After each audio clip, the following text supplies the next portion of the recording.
കേരളീയ സമൂഹത്തിൻ്റെ ദേശീയ ഉത്സവമാണ് ഓണം. ജാതിമതഭേദമന്യേ ഏവരും ആഘോഷിക്കുന്നു. എവിടെയും സന്തോഷവും കളിച്ചിരിയും ആഘോഷങ്ങളും മാത്രം.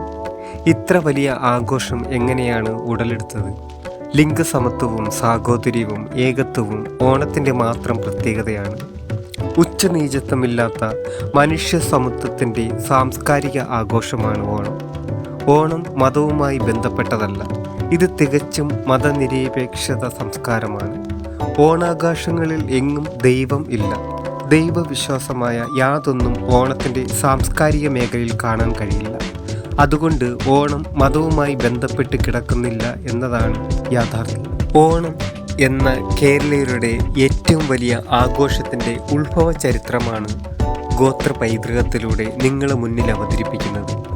നമ്മൾ വിചാരിക്കുന്നത് പോലെ ഓണം ഹിന്ദുമതത്തിൻ്റെതല്ല. ഓണം തികച്ചും തദ്ദേശീയ ഗോത്ര സമൂഹത്തിൻ്റെ സംഭാവനയാണ്. പ്രാചീന ഗോത്ര ജനസമൂഹങ്ങളുടെ കാർഷിക വിളവെടുപ്പ് ഉത്സവമാണ് ഓണം.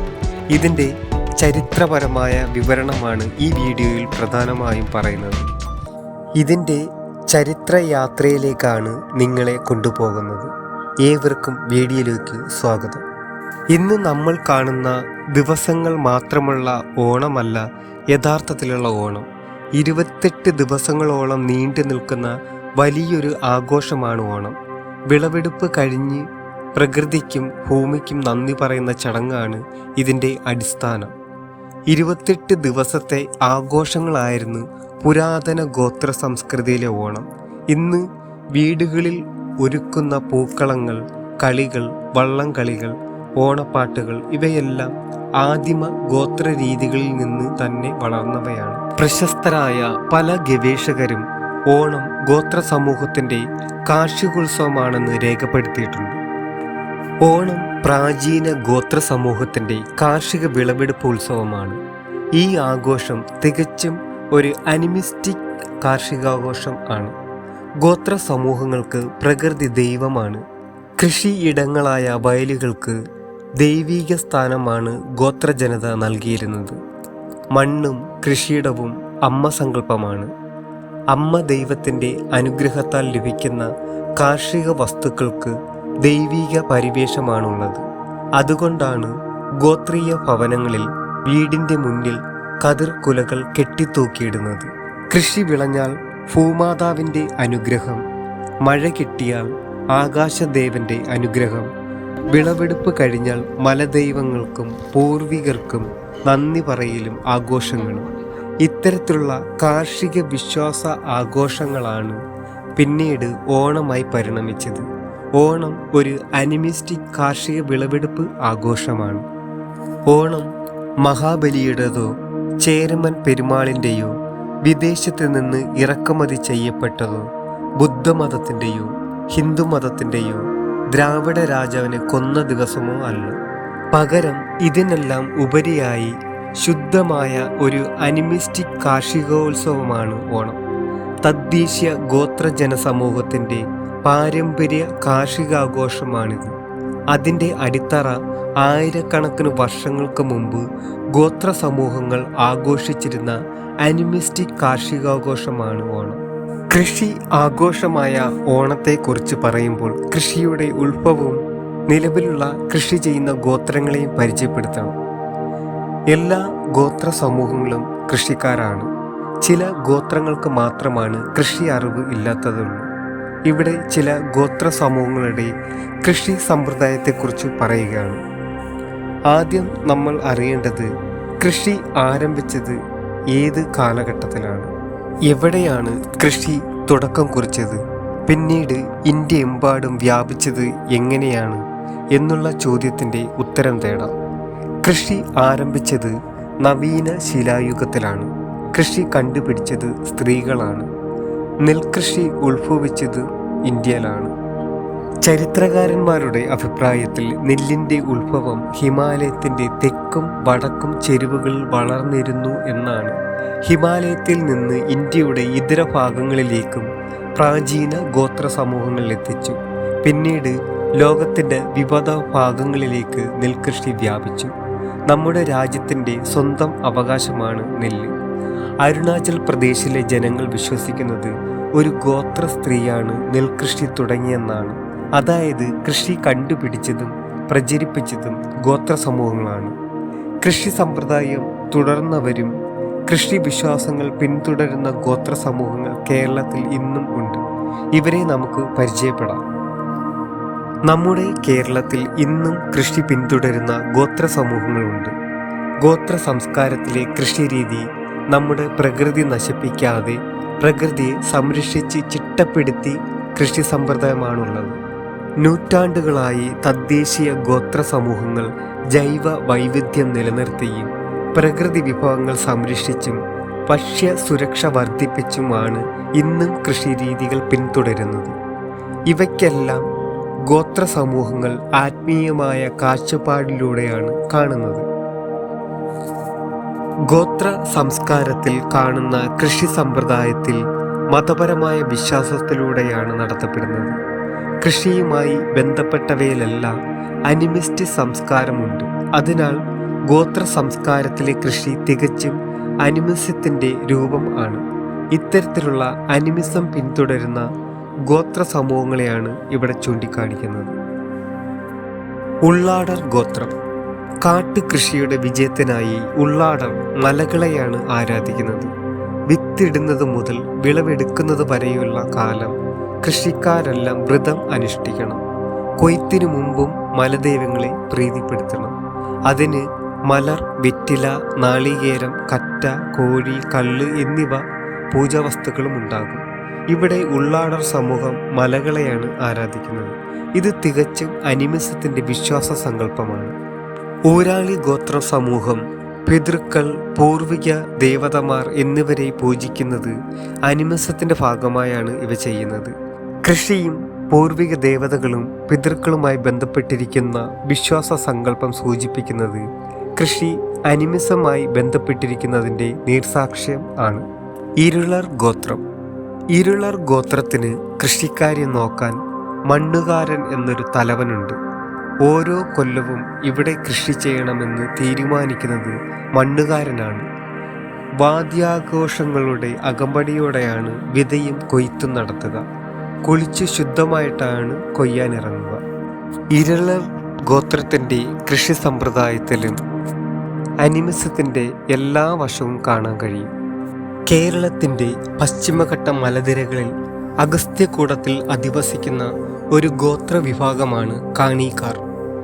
ഇവരെ കാണാൻ കഴിയുന്നത് തെക്കൻ കേരളത്തിലാണ്.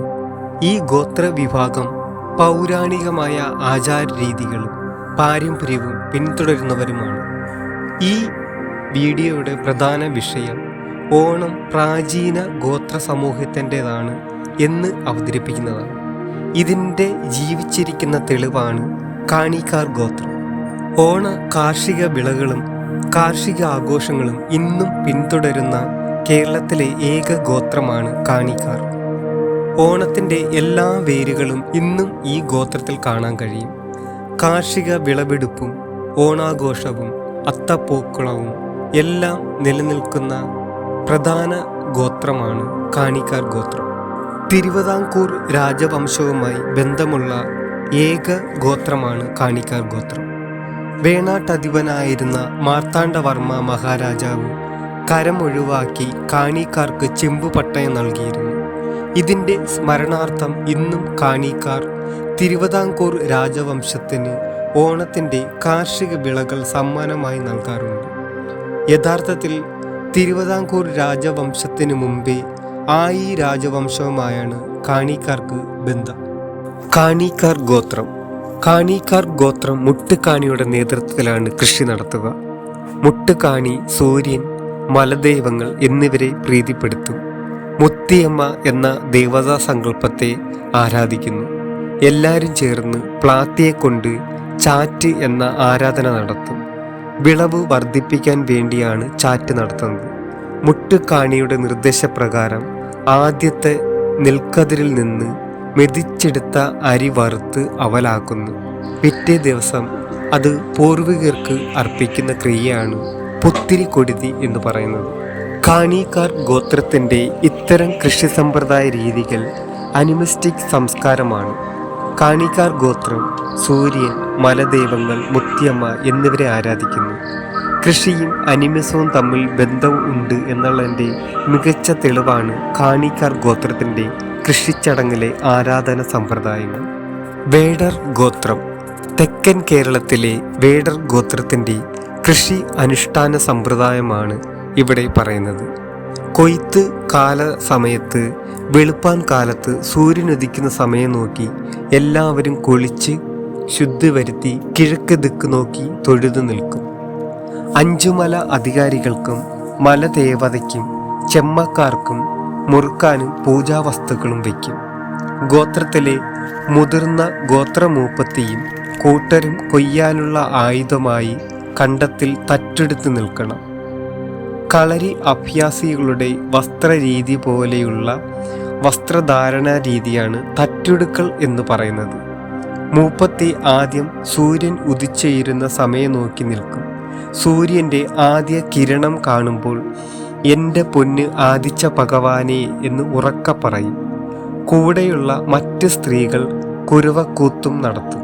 പിന്നീട് മൂപ്പത്തി മാത്രം കണ്ടത്തിൽ നിന്ന് ആദ്യം ഒരു കറ്റ കൊയ്ത് ആ കറ്റ കെട്ടടിച്ച് കൊയ്യാൻ നിൽക്കുന്ന മറ്റ് സ്ത്രീകൾക്ക് നൽകുന്നു. ഈ കതിർക്കുലകൾ വൈകുന്നേരത്ത് അവരവരുടെ വീട്ടിൽ കെട്ടിത്തൂക്കിയിടണം. കതിരുകൾ വീതിച്ച് നൽകിയതിന് ശേഷം ഏവരും കൊയ്ത്ത് ആരംഭിക്കുന്നു. മൂപ്പത്തി കൊയ്ത്ത് പാട്ടുപാടും, കൂടെയുള്ളവർ ഏറ്റുപാടും. പിന്നീട് രാത്രി സമയത്ത് മൂപ്പത്തി കുടുംബത്തിലെ എല്ലാ അംഗങ്ങളെയും വീട്ടിൽ വരുത്തും. ചർച്ചകൾക്ക് ശേഷം കലാപ്രകടനങ്ങളും ഭക്ഷണം കഴിക്കലും കഴിഞ്ഞ് അവിടെ കിടന്നുറങ്ങി അതിരാവിലെ അവരവരുടെ വീടുകളിലേക്ക് തിരിച്ചു പോകുന്നു. വേടർ ഗോത്ര വിശ്വാസത്തിലും അനിമിസ്റ്റിക് സംസ്കാരം കാണാൻ കഴിയും. ആദിച്ച ഭഗവാനും 5 മല അധികാരികളും മലദേവതയും ചെമ്മക്കാരും അനിമിസത്തിൻ്റെ ഭാഗമായിട്ടുള്ള വിശ്വാസ സങ്കല്പങ്ങളാണ്.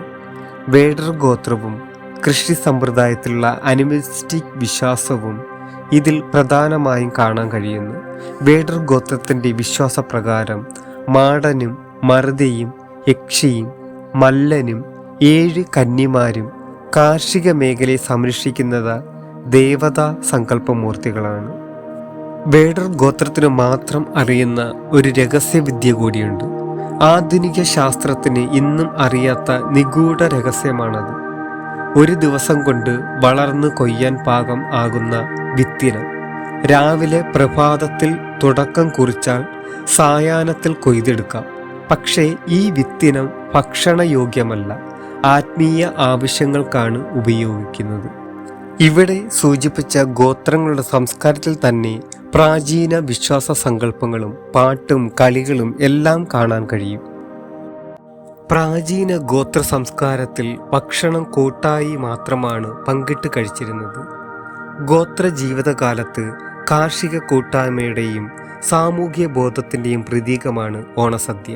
കൊയ്തെടുത്ത ധാന്യങ്ങൾ കാർഷിക ദേവതകൾക്ക് നിവേദനം ചെയ്ത ശേഷം കൃഷിയിടങ്ങൾക്കരികിലിരുന്ന് ഭക്ഷണം കഴിച്ചതിൻ്റെ ശേഷിപ്പുകളാണ് ഓണസദ്യ. ഇത് പ്രാചീന ഗോത്ര കാർഷിക സംസ്കാരത്തെയാണ് സൂചിപ്പിക്കുന്നത്.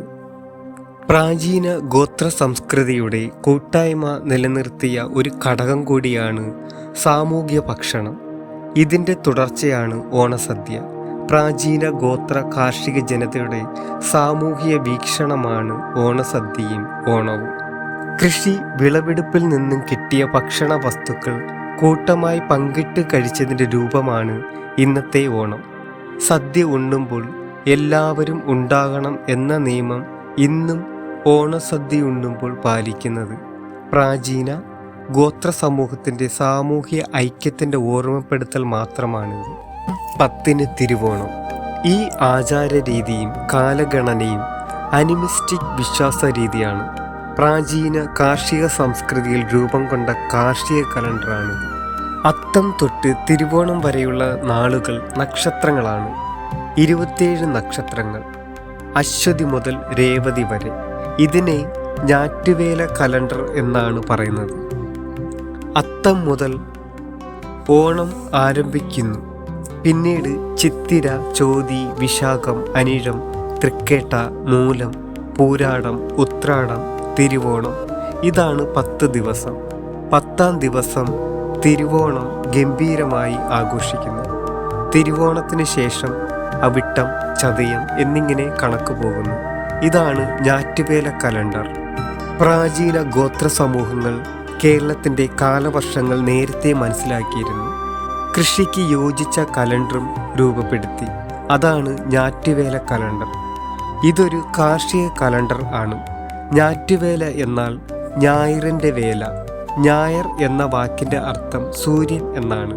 അതായത് സൂര്യവർഷമാണ് ഞാറ്റുവേല.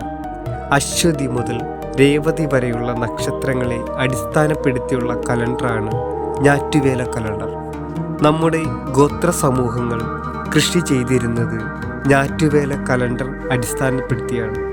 അതുകൊണ്ടാണ് കാർഷിക മാസത്തിൻ്റെ കണക്കുകൾ പ്രകാരം തന്നെ ഇന്നും ഓണം കൊണ്ടാടുന്നത്. അത്തം 10-ന് തിരുവോണം. ഈ ചൊല്ല് കാർഷിക കലണ്ടറായ ഞാറ്റുവേല കലണ്ടറിനെ ഉദ്ദേശിച്ചു പറഞ്ഞതാണ്. തദ്ദേശീയ ഗോത്ര സമൂഹത്തിൻ്റെ സംഭാവനയാണ് കൃഷി കലണ്ടറായ ഞാറ്റുവേല കലണ്ടർ. സൂര്യനെയും ചന്ദ്രനെയും നക്ഷത്രങ്ങളെയും ഗോത്ര സമൂഹങ്ങൾ ദൈവങ്ങളായി കാണാൻ കാരണം ഇപ്പറഞ്ഞവ കൂടിയാണ്. പ്രപഞ്ചത്തിലെ എല്ലാ വസ്തുക്കളും ഒന്നിനോട് ബന്ധപ്പെട്ട് കിടക്കുന്നു. ഗോത്ര സമൂഹങ്ങൾക്ക് സൂര്യൻ ആദിത്യൻ ആണ്. ആദ്യ പിതാവ് എന്നർത്ഥം. എല്ലാത്തിൻ്റെയും നാഥൻ സൂര്യനാണ്. ഇവയെല്ലാം ആനിമിസ്റ്റിക് വിശ്വാസങ്ങളാണ്. പ്രാചീന ഗോത്ര സമൂഹങ്ങൾ പ്രപഞ്ചത്തിലെ സകല വസ്തുക്കളെയും ആരാധിച്ചിരുന്നു. ഇന്നത്തെ ഓണം കേരളത്തിൻ്റെ സാംസ്കാരിക തിരിച്ചറിവിൻ്റെ ഭാഗമാണ്. പക്ഷേ അതിൻ്റെ അടിത്തറ നമ്മുടെ ഗോത്ര പൈതൃകവും അനിമിസവും പ്രകൃതി ആരാധനയുമാണ്. അതിനാൽ ഓണം ഒരു അനിമിസ്റ്റിക് കാർഷികാഘോഷം ആണ്. ഓണം മതനിരപേക്ഷത സംസ്കാരമാണ്. ഓണത്തിന് ഹിന്ദുമതവുമായി ബന്ധമില്ല. കർക്കിടക രാശിയിൽ നിന്ന് ചിങ്ങം രാശിയിലേക്കുള്ള സൂര്യൻ്റെ സഞ്ചാരമാണ് ചിങ്ങമാസാരംഭം. ഇത്തരം കാർഷിക വർഷാരംഭങ്ങൾ പ്രാചീന ഗോത്ര കാർഷിക സമൂഹങ്ങളിലെങ്ങും നിലനിന്നിരുന്നവയാണ്.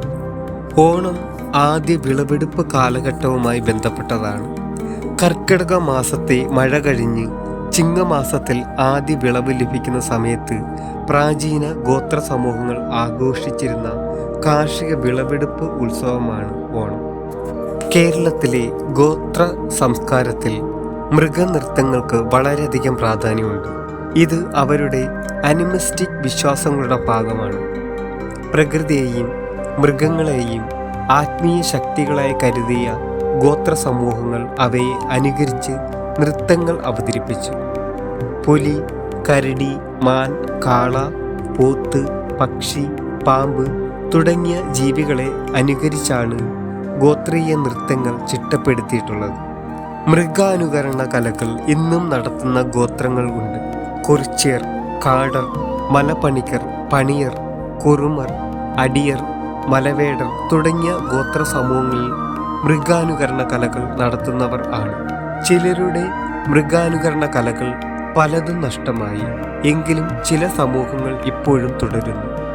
ഇത്തരം മൃഗാനുകരണ കലയുടെ രൂപമാണ് ഓണത്തിന് നടത്തുന്ന പുലികളിയും കരടികളിയും. ഓണം തദ്ദേശീയ ഗോത്ര സമൂഹത്തിൻ്റെതാണ് എന്ന് സൂചിപ്പിക്കുന്നതാണ് ഓണക്കാലത്തെ പുലികളിയും കരടികളിയും. അനിമിസ്റ്റിക് വിശ്വാസത്തിൻ്റെ ഭാഗമാണ് ഇത്തരം കലാരൂപങ്ങൾ. തിരുവോണ നാളിൽ ഗോത്ര സമൂഹങ്ങളിൽ കാണുന്ന പൂർവിക ആരാധന അനിമിസത്തിൻ്റെ ഭാഗമാണ്. തിരുവോണ ദിവസം ഉച്ചയ്ക്ക് ആഹാരം വെച്ച് പൂർത്തിയായ ശേഷം ആദ്യം മനുഷ്യർക്ക് അല്ല വിളമ്പുന്നത്. ഒരു മുറത്തിൽ ഒരു തുമ്പലയിൽ ചോറും കറികളും വിളമ്പി വയ്ക്കും. തൊട്ടടുത്ത് മുറുക്കാൻ, കള്ള് എന്നിവയും ചന്ദനത്തിരിയും മൺവിളക്കും കത്തിച്ച് വയ്ക്കും. ഏതെങ്കിലും ഒരു ഒഴിഞ്ഞ മുറിയിലായിരിക്കും ഇവ വയ്ക്കുക. വെച്ചതിന് ശേഷം ആ മുറിയിൽ ആരും കയറില്ല. ഇങ്ങനെ ഒരു ചടങ്ങിന് ശേഷം മാത്രമാണ് തിരുവോണത്തിന് മറ്റുള്ളവർ ആഹാരം കഴിക്കുകയുള്ളൂ. ഇന്ന് പല ഗോത്ര സമൂഹങ്ങളും ഈ രീതി പിന്തുടരുന്നു. വിളവെടുപ്പ് സമൃദ്ധിയായി കിട്ടിയാൽ അത് പ്രകൃതിയുടെയും പൂർവികരുടെയും അനുഗ്രഹത്താൽ കിട്ടിയതാണ് എന്നാണ് ഗോത്രീയ വിശ്വാസം. ഓണം വെറും ആഘോഷ നാളുകളല്ല, പ്രകൃതിയോടും കൃഷിയോടും ബന്ധിപ്പിക്കുന്ന ഒരു